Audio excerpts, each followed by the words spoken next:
Activity organization and communication in Seesaw. We are jumping into our last section, which is managing assigned activities. So now that you know about the collaboration and communication with your team and parents, the student relationship building and communication, the daily activity feed, now we're going to jump into managing assigned activities. And really one important slide and feature I would love to share that I use with my students. So the question I have is, how do I manage the activities daily?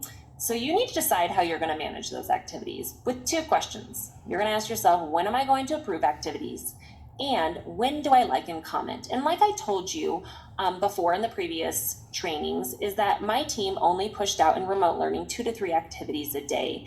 And this was because we as teachers know we're not taskmasters, that we are designers of an experience, so that when we're making these activities in Seesaw or sharing them, we really want to choose meaningful activities that have authenticity and purpose. And we're not here to focus on the amount of completing lots of activities, but we're really here to focus on the learning.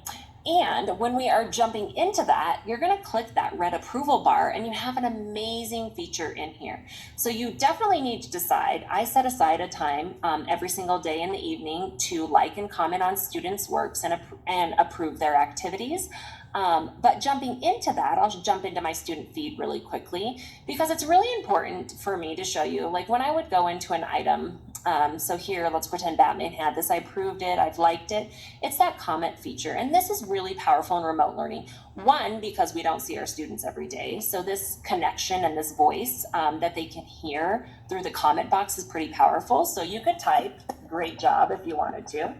Not a lot of meaning behind that. However, you could, in that comment box, go ahead and hit this voice, this recorder, and leave a voice memo. I'm not going to do that right now for the sake of time in this training, but when my students heard my voice, they often responded with a comment. I very rarely, when I would type up a comment, had a response back to that. But when I put a voice message for the students or a comment, I often received one back, especially when I ended it with a question.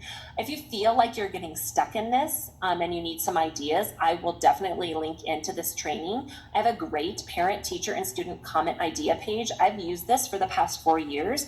And every 2 weeks, I would teach my parents and my student one way to post a comment in Seesaw, whether it's a question or a compliment.